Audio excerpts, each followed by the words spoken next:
नदी और नारी पर कविता है। नदी नदी नहीं नारी है, नदी नदी नहीं नारी है, नारी नारी नहीं नदी है। नदी नदी नहीं नारी है, नारी नारी नहीं नदी है। नदी और नारी सब समझती है, सब जानती है। नदी नदी नहीं नारी है, नारी नारी नहीं नदी है। नदी और नारी सब समझती है, सब जानती है। वह अपने भीतर की कमजोरियां और ताकत को अच्छी तरह पहचानती है। जीवन में कौन है अच्छा और कौन है बुरा, जीवन में कौन है अच्छा और कौन है बुरा, कौन है पूर्णता को लिए हुए और कौन है आदमी अधूरा। जीवन में कौन है अच्छा और कौन है बुरा, कौन है पूर्णता को लिए हुए और है आदमी कौन अधूरा। नदी ने अपना प्रदूषण खुद धोया है। नदी ने अपना प्रदूषण खुद धोया है, घनघोर बारिश के भीतर किया है स्नान। नदी ने अपना प्रदूषण खुद धोया है, घनघोर बारिश के भीतर किया है स्नान। अपना आंचल भिगोया है, पर इंसान ने अपनी गलतियों को नहीं सुधारा और फिर खूब रोया है। नदी और नारी, नदी और नारी को कोई कितना भी अपवित्र कर दे, नदी और नारी को कोई कितना भी अपवित्र कर दे, उसके पास पावनता के साधन है। नदी और नारी को कोई कितना भी अपवित्र कर दे, उसके पास पावनता के साधन है। और पुरुषों के पास उपयोग है, उपभोग है, शोषण की मानसिकता है, भोग के संसाधन है। नदी और नारी को कोई कितना भी अपवित्र कर दे, उसके पास पावनता के साधन है। और पुरुषों के पास उपयोग है, उपभोग है, शोषण की मानसिकता है और भोग के संसाधन है। इसलिए नदी और नारी के सामर्थ्य को कोई नहीं समझ पाया है। इसलिए नदी और नारी के सामर्थ्य को कोई नहीं समझ पाया है। नारी ने नदी बनकर और नदी ने बह बहकर अपना अस्तित्व बचाया है, अपना अस्तित्व बचाया है, अपना अस्तित्व बचाया है। अगर कोई कहे कि पानी की एक साधारण सी लहर और समाज में अपनी हिस्से की लड़ाई लड़ती एक आम नारी के बीच एक ऐसा गहरा रहस्य छिपा है जो इंसान के पूरे मनोविज्ञान की पोल खोल सकता है, तो क्या उस पर यकीन करना आसान होगा? मुझे तो लगता है कि पहली बार में कोई यकीन नहीं करेगा। बिल्कुल। मतलब आम तौर पर जब कोई किसी नदी को देखता है तो उसकी नज़र सिर्फ पानी के बहाव, उसके सुंदर किनारों या उसकी उपयोगिता तक ही सीमित रह जाती है ना? ऐसा ही कहा। उसे सिर्फ एक प्राकृतिक स्रोत मान लिया जाता है। हाँ, और ठीक इसी तरह अगर देखा जाए तो जब समाज किसी नारी को देखता है तो बहुत बार उसे केवल एक ढांचे में या एक तय भूमिका या में कुछ स्थापित मानकों के भीतर ही, एकदम सही, उसके भीतर ही बांधने की कोशिश की जाती है। तो दोनों ही मामलों में जो देखा जाता है वो सतह से ज्यादा कुछ नहीं होता। बिल्कुल, वो सिर्फ ऊपरी दिखावा है। तो आज की हमारी इस विस्तृत चर्चा का मिशन उसी सतह को चीर कर बहुत गहराई में जाना है। आज हमारे पास एक बेहद दिलचस्प स्रोत सामग्री है। बहुत ही कमाल का टेक्स्ट है ये। सच में एक ऐसी अनाम रचना, मतलब एक ऐसा वायरल टेक्स्ट जो चंद पंक्तियों में प्रकृति और मानव स्वभाव का इतना सटीक विश्लेषण करता है कि सुनने वालों के सोचने का नजरिया पूरी तरह बदल सकता है, और वो भी बहुत ही कम शब्दों में। हाँ, ये टेक्स्ट एक नदी और एक नारी को केवल एक समान नहीं बताता है, बल्कि उनके संघर्षों और उनकी आंतरिक शक्ति को बिल्कुल एक ही पटल पर लाकर खड़ा कर देता है। बिल्कुल। ये सचमुच एक ऐसा विषय है जो पहली नज़र में किसी आम कविता जैसा लग सकता है। हाँ, पढ़ने में तो साधारण ही लगता है। लेकिन जैसे जैसे हम इसके शब्दों की परतों को खोलते हैं तो ये मनोवैज्ञानिक और सामाजिक यथार्थ का एक बहुत बड़ा दर्पण बन जाता है। मतलब इस रचना की खूबी ही ये है कि ये केवल रूपकों या उपमाओं के सहारे बात नहीं कर रही है। अच्छा, तो फिर ये किस चीज पर केंद्रित है? ये अस्तित्व, संघर्ष और आत्म जागरूकता के उन मूलभूत सिद्धांतों को डिकोड कर रही है जो एक नदी और एक नारी दोनों के जीवन का आधार है। ये हमें सोचने पर मजबूर करती है कि ताकत का असली मतलब क्या है। चलिए इसे समझते हैं। बिल्कुल। और शुरुआत ही उस जगह से करते हैं जहां ये टेक्स्ट एक बहुत बड़ा और स्पष्ट दावा करता है। रचना की पहली पंक्ति है, नदी नहीं नारी है, नारी नारी नहीं नदी है। बहुत ही शक्तिशाली पंक्तियां हैं ये। सच में। यहाँ मुझे जो सबसे दिलचस्प लगा वो ये है कि इसमें कोई जैसे या के समान वाला शब्द नहीं है। हाँ, कोई उपमा नहीं दी गई है। वही तो। आमतौर पर साहित्य में क्या होता है, नारी की तुलना नदी से की जाती है, कहा जाता है कि दोनों शांत हैं, दोनों जीवन देती हैं, दोनों पवित्र हैं। बिल्कुल। लेकिन यहाँ रचनाकार स्पष्ट रूप से कह रहा है कि वे सिर्फ एक दूसरे के समान नहीं हैं, बल्कि वे एक ही हैं। मतलब उनका अस्तित्व ही एक है। तो मेरा सवाल ये है कि साहित्य के इस पारंपरिक नजरिए से हटकर इन दोनों के अस्तित्व को पूरी तरह मिला देने के पीछे क्या तर्क हो सकता है? तो अगर हम गहराई से सोचें तो ये समानता केवल गुणों की नहीं है। अच्छा। हाँ, बल्कि उस नजरिए की है जिससे दुनिया उन्हें देखती है। मतलब समाज अक्सर नदी और नारी दोनों को ही केवल उनके भौतिक रूप में देखने का आदी रहा है। मतलब सिर्फ बाहरी रूप से? बिल्कुल। नदी को केवल एक जल स्रोत या भूगोल के हिस्से के रूप में देखा जाता है और नारी को एक देह, एक रिश्ते या एक सामाजिक इकाई के रूप में। सही बात है। लेकिन ये टेक्स्ट शुरुआत में ही इस भौतिक पहचान को पूरी तरह खारिज कर देता है। वो कह रहा है कि उनका जो असली रूप है वो भौतिक नहीं है, वो वैचारिक है। अरे वाह। सब समझती है, सब जानती है। वो अपने भीतर की कमजोरियों और ताकत को अच्छी तरह पहचानती है। ये पंक्ति उनकी बौद्धिक और भावनात्मक गहराई को स्थापित करती है। मैं यहाँ थोड़ा रुकना चाहूंगी। जी बताइए। अपनी कमजोरियों और ताकत को पहचानना, क्या सिर्फ इतना जान लेना ही उन्हें शक्तिशाली बना देता है? मतलब हम सब कहीं ना कहीं अपनी कमजोरियां जानते हैं, है ना? हाँ, बिल्कुल जानते हैं। तो फिर इसमें इतना खास क्या है? ये सोचने वाली बात है। लेकिन इन दोनों बातों में एक बहुत बारीक अंतर है। कैसा अंतर? हम अपनी कमजोरियां जानते तो हैं, लेकिन हम उन्हें छिपाने की कोशिश करते हैं। हम नहीं चाहते कि दुनिया उन्हें देखे। हाँ, ये तो है। हम मुखौटा पहन लेते हैं। बिल्कुल। लेकिन जब ये टेक्स्ट कहता है कि वो सब समझती हैं, तो ये एक पूर्ण आत्म जागरूकता, मतलब सेल्फ अवेयरनेस की बात कर रहा है। अच्छा, मतलब एक तरह की स्वीकृति। एकदम सही। जब कोई अपनी कमजोरियों को खुद पूरी तरह से स्वीकार कर लेता है तो कोई दूसरा व्यक्ति या बाहरी परिस्थिति उस कमजोरी का इस्तेमाल उसके खिलाफ हथियार के रूप में नहीं कर सकती। अरे वाह, ये बहुत गहरी बात है। उदाहरण के लिए, नदी को पता है कि उसका स्वभाव नीचे की तरफ बहना है। ये उसकी प्रकृति है। वो पहाड़ से टकराकर उसे रातों रात तोड़ने की जिद नहीं करती, वो अपना रास्ता बदल लेती है। सही कहा। यही उसकी सबसे बड़ी ताकत है। ये जो आंतरिक चेतना है, बिना किसी भ्रम के अपना यथार्थ स्वीकार करना, यही उन्हें एक करता है। ये एक बहुत ही शानदार एनालॉजी है। मतलब वे किसी मुगालते में नहीं जी रही हैं। उन्हें कोई गलतफहमी नहीं है कि वे क्या कर सकती हैं और क्या नहीं। बिल्कुल। वे एक ओपन सोर्स कोड की तरह हैं, जहां पता है कि क्या खामियां हैं और इसीलिए वे हैक नहीं हो सकती। बहुत खूब कहा आपने, हैक नहीं हो सकती। लेकिन इसके बाद स्रोत सामग्री जिस दिशा में मुड़ती है वो बहुत तीखी है। हाँ, वहां से नजरिया थोड़ा बदलता है। आत्म जागरूकता की इस बात के बाद टेक्स्ट इस बात पर आता है कि दुनिया को देखने का उनका नजरिया कैसा है जी। और विशेष रूप से पुरुषों के संदर्भ में एक सीधा प्रहार करता है। बिल्कुल। पंक्तियां कहती हैं, जीवन में कौन है अच्छा और कौन है बुरा, कौन है पूर्णता को लिए हुए और है आदमी अधूरा।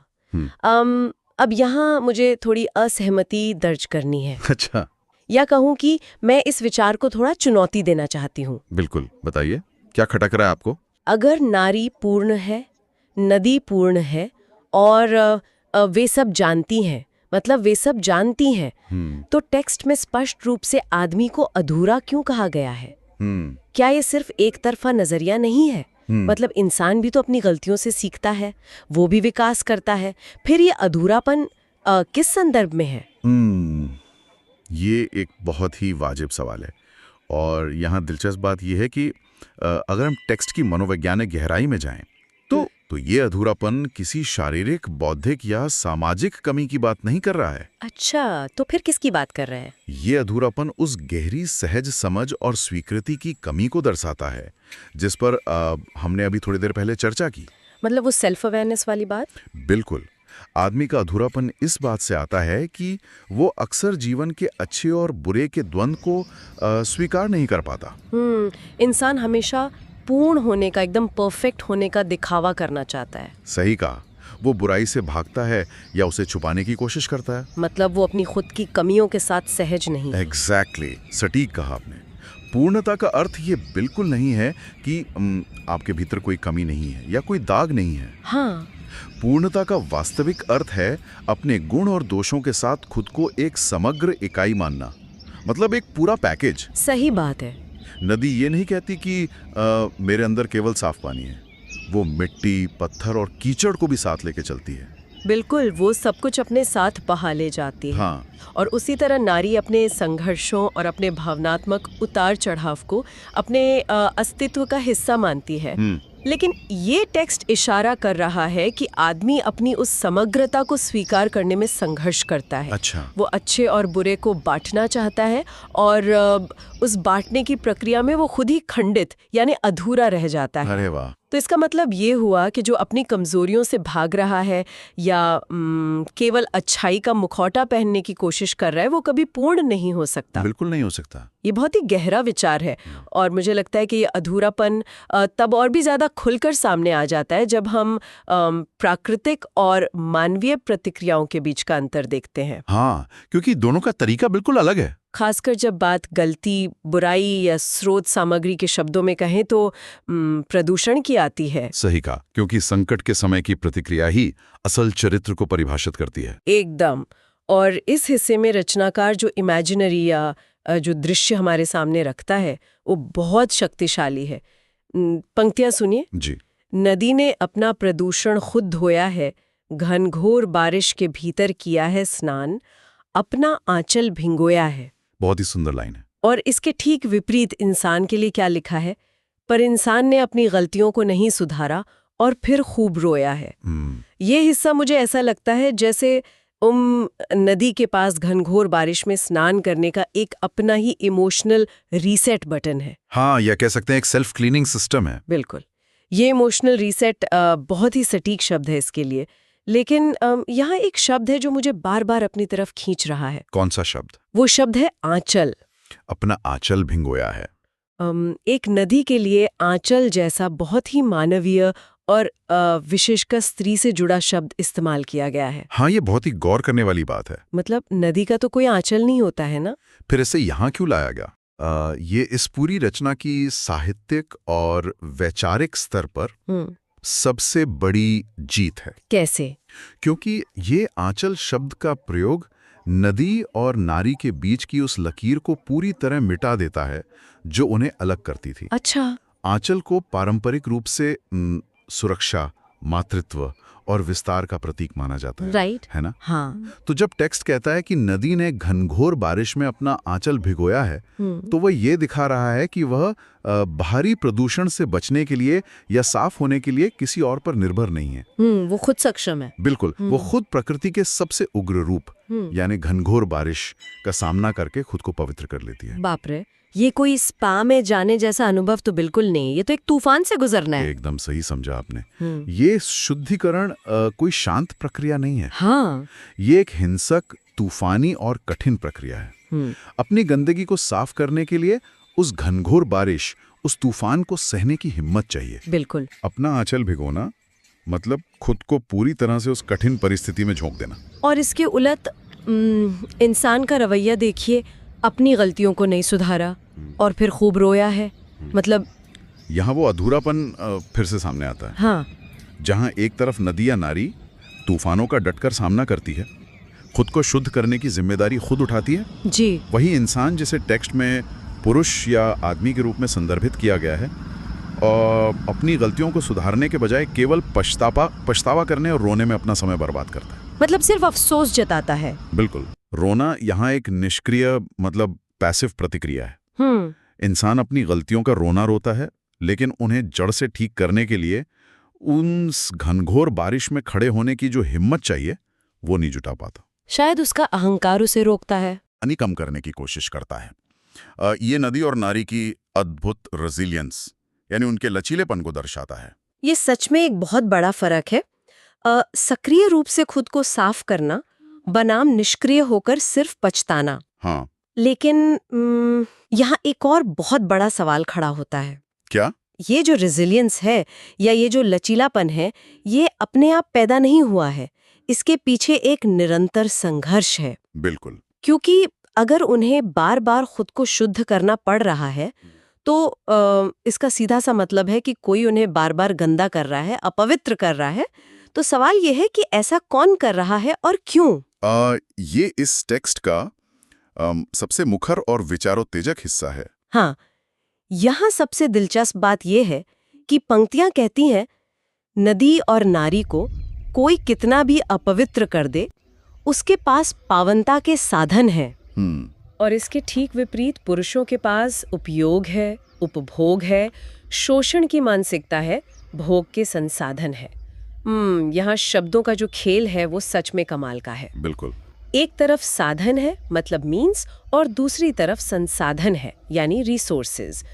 मैं इस पर आपका नजरिया जानना चाहती हूँ। इन दोनों शब्दों के बीच का ये शाब्दिक और वैचारिक अंतर क्या कह रहा है? देखिए, अगर हम इसे बहुत ही सरल शब्दों में समझें तो संसाधन वो चीजें हैं जो आप बाहर से जुटाते हैं, जैसे पैसा या सत्ता। हाँ बिल्कुल, पैसा, सत्ता, फैक्ट्रियां या सामाजिक ताकत, ये सब बाहरी चीजें हैं। अच्छा। दूसरी तरफ साधन वो है जो आपके भीतर होता है, जैसे आपकी आंतरिक शक्ति, आपका धैर्य, आपका चरित्र या खुद को फिर से खड़ा करने की कला, जो अंदरूनी है। हाँ, इस टेक्स्ट में साधन आंतरिक पवित्रता का प्रतीक है और संसाधन बाहरी उपभोग का। अच्छा, मतलब आप संसाधन तो खरीद सकते हैं, लेकिन साधन आपको खुद अपने भीतर विकसित करना पड़ता है। बिल्कुल। अब अगर हम इसे बड़े परिप्रेक्ष्य में देखें तो टेक्स्ट इसे किस तरह रखता है ये समझना जरूरी है। हाँ, बताइए। यहाँ ये स्पष्ट कर देना जरूरी है कि हम किसी राजनीतिक या वैचारिक पक्ष का समर्थन नहीं कर रहे हैं। बिल्कुल नहीं, हम सिर्फ टेक्स्ट की बात कर रहे हैं। हाँ, हम स्रोत सामग्री में जो शोषक मानसिकता का विश्लेषण किया गया है बस उसे डिकोड कर रहे हैं। तो टेक्स्ट कह रहा है कि उपयोग, उपभोग और शोषण की मानसिकता एक ही कड़ी के हिस्से हैं। जब समाज या व्यवस्था किसी चीज को केवल उपभोग की वस्तु मान लेती है, चाहे वो नदी का पानी हो या नारी का अस्तित्व, तो शोषण अपने आप शुरू हो जाता है। तो मतलब फैक्ट्रियां जो नदी को मैला करती हैं या वो सामाजिक व्यवस्थाएं जो नारी को दबाती हैं, मतलब जो उन्हें कंट्रोल करती हैं, ये दोनों ही शोषण के संसाधन हैं। हाँ, एकदम सही। पुरुषों के पास या कहें उस शोषक वर्ग के पास इन संसाधनों की कोई कमी नहीं है, वे इनका लगातार उपयोग करते हैं। लेकिन टेक्स्ट ये भी स्थापित करता है कि इन असीमित भौतिक संसाधनों के बावजूद शोषक वर्ग कभी भी उस पाबंदता के साधन को नष्ट नहीं कर सकता जो नदी और नारी के भीतर मौजूद है। वाव। कोई उन्हें कितना भी अपवित्र करने की कोशिश करे, वे बार बार पवित्र हो सकती हैं। ये एक स्पष्ट विरोधाभास है। कैसे? एक तरफ भौतिक सत्ता है जो सिर्फ इस्तेमाल करना जानती है, और दूसरी तरफ अस्तित्व की वो अजेय शक्ति है जो खुद को पुनर्जीवित करना जानती है। मतलब शोषक के पास ताकत है गंदा करने की, लेकिन शोषित के पास ताकत है बार बार शुद्ध हो जाने की। बिल्कुल सटीक कहा आपने। ये विचार बहुत ही गहराई तक मार करता है। मतलब बाहर से कितना भी कीचड़ उछाला जाए, अगर आपके अंदर वो तूफान झेलकर शुद्ध होने का साधन मौजूद है तो आप हर बार साफ होकर निकलेंगे। हाँ, और यही उनकी सबसे बड़ी जीत है। लेकिन इस पूरी प्रक्रिया का अंतिम परिणाम क्या होता है? मतलब लगातार शोषण होना, फिर लगातार खुद को शुद्ध करना, ये चक्र कहीं तो जाता होगा, है ना? बिल्कुल, इसका एक निष्कर्ष तो है। हाँ, और इसी सवाल के साथ ये टेक्स्ट अपने निष्कर्ष की ओर बढ़ता है। अंतिम पंक्तियां कुछ इस तरह हैं। इसलिए नदी और नारी की सामर्थ्य को कोई नहीं समझ पाया है। नारी ने नदी बनकर और नदी ने बह बहकर अपना अस्तित्व बचाया है। ये पंक्तियां एक अजीब सी उदासी भी छोड़ जाती हैं और एक बहुत बड़ा गौरव भी। हाँ, ये उदासी और गौरव का जो मिश्रण है वही इस रचना की आत्मा है। लेकिन मुझे यहाँ एक बात बहुत खटक रही है। क्या लगातार बहते रहना या रूप बदलते रहना ही उनके पास अपने अस्तित्व को बचाने का एकमात्र विकल्प रह गया है? ये एक गहरा सवाल है। मतलब क्या ये बहना केवल एक मजबूरी नहीं है? क्या ये सिर्फ परिस्थितियों से भागना या लगातार समझौता करना नहीं है? ये एक बहुत ही शानदार सवाल है और सच कहूं तो ये हमें इस पूरी चर्चा के सबसे बड़े आहा मोमेंट तक ले जाता है। अच्छा, दुनिया ने हमेशा नदी और नारी की असली सामर्थ्य की अनदेखी की है। क्यों? क्योंकि दुनिया ने केवल उनके उपयोग को देखा है। जब आप किसी को केवल इस्तेमाल की वस्तु समझते हैं तो आप उसकी असली गहराई को नहीं माप सकते। सही बात है। अब आते हैं आपके सवाल पर कि क्या बहते रहना कोई मजबूरी है, क्या ये भागना है? हाँ, क्योंकि देखने में तो ऐसा ही लगता है कि जो कमजोर है वो रास्ता छोड़ देता है। शोषक मानसिकता को ऐसा ही लगता है, लेकिन वास्तविकता इसके ठीक विपरीत है। कैसे? ये लगातार बहना, ये जो अडेप्टेबिलिटी है, मतलब अनुकूलन क्षमता, ये कोई कमजोरी या मजबूरी नहीं है। ये एक सचेत और बेहद आक्रामक रणनीति है जिसे रक्षात्मक रूप में पेश किया गया है। अरे वाह, आक्रामक रणनीति। हाँ, सोचिए, एक बड़ा सा पत्थर रास्ते में है। पानी उस पत्थर से टकराकर टूटता नहीं है, वो किनारों से बह निकलता है। पत्थर को लगता है कि उसने पानी को रोक दिया, लेकिन सदियों बाद क्या होता है? वो पत्थर कट जाता है। बिल्कुल, वो बहता वो पानी उस कठोर पत्थर को बीच से चीर देता है। कमाल है। मतलब उन्होंने हार नहीं मानी है, बल्कि उन्होंने खेलने का तरीका ही बदल दिया है। बिल्कुल, कठोर चीजें टूट जाती हैं, लेकिन जो चीज बहना जानती है, जो अपना रास्ता खुद बनाना जानती है, उसे आप कभी खत्म नहीं कर सकते। सच में? नारी ने नदी बनकर, यानी नदी के गुणों को अपनाकर, उसके धैर्य, उसकी गहराई और उसकी निरंतरता को अपने भीतर समेटकर, और नदी ने बिना रुके बहते रहकर अपना अस्तित्व सुरक्षित रखा है। वाओ। ये उनका सर्वाइवल मैकेनिज्म है। शोषक सोचता है कि उसने उन्हें बांध लिया है, लेकिन वे अपने इस बहने के गुण के कारण उस शोषण से बहुत आगे निकल चुकी हैं। जो लोग सूचनाओं की इस भीड़ में असली ज्ञान ढूंढने की कोशिश करते हैं, उनके लिए इस छोटी सी रचना में जीवन का एक बहुत बड़ा फलसफा छिपा है। बिल्कुल छिपा है। हमारी इस पूरी चर्चा ने ये साबित कर दिया है कि ये टेक्स्ट सिर्फ एक तुलनात्मक अध्ययन नहीं है, ये समाज के लिए एक दर्पण है। हाँ, ये दिखाता है कि असली पूर्णता क्या है। असली पूर्णता गलतियां ना करने में नहीं है, बल्कि अपनी कमजोरियों को जानने, बाहरी प्रदूषण से खुद को बार बार साफ करने और सबसे अहम बात, कभी न रुकने में है। एकदम सही। ये सचमुच एक बहुत ही आवश्यक वैचारिक मंथन रहा। हाँ? ये टेक्स्ट हमें ये याद दिलाता है कि ताकत का मतलब हमेशा शोर मचाना या किसी पर हावी होना नहीं होता। कभी कभी शांत रूप से, लेकिन अपनी शर्तों पर लगातार आगे बढ़ते रहना ही दुनिया की सबसे बड़ी ताकत होती है। बहुत खूब कहा। जब परिस्थितियां विपरीत हों, जब शोषण हावी हो रहा हो, तब निरंतर बहना ही सबसे बड़ा विद्रोह है। रुकना मतलब सड़ना या हार मान लेना है, और उन्होंने रुकने से इनकार कर दिया है। सच में ये एक ऐसा नजरिया है जो किसी भी इंसान की सोच को एक नई दिशा दे सकता है। चाहे बात प्रकृति की हो या मानवीय रिश्तों की, लचीलापन और आत्म जागरूकता से बड़ा कोई साधन नहीं है। बिल्कुल। कर जाना चाहती हूँ जो शायद उन्हें एक अलग ही धरातल पर सोचने के लिए मजबूर कर दे। बताइए। इस पूरी रचना के आधार पर हमने देखा कि नदी और नारी ने लगातार बहकर, हर बाधा को पार कर और एक दूसरे का रूप लेकर अपना अस्तित्व तो बचा लिया। बिल्कुल। ये उनकी सहनशीलता और उनकी निरंतरता की जीत है। बिल्कुल। लेकिन जरा एक पल के लिए कल्पना कीजिए, क्या हो अगर किसी दिन वो तय कर लें कि अब उन्हें और नहीं बहना है। बाप रे। अगर वे तय कर लें कि अब वे सहना बंद कर देंगी, रास्ता बदलना बंद कर देंगी और अपनी पूरी ताकत के साथ बस एक जगह ठहर जाएंगी। ये तो एक प्रलय जैसा होगा। हाँ, तो उस दिन उस दुनिया का, उस समाज का क्या होगा जो पूरी तरह से केवल उनके उपभोग और उनके बहने पर टिका है? सोचने वाली बात है। इसी गहरे सवाल के साथ हम आज की इस विस्तृत चर्चा को यहीं विराम देते हैं।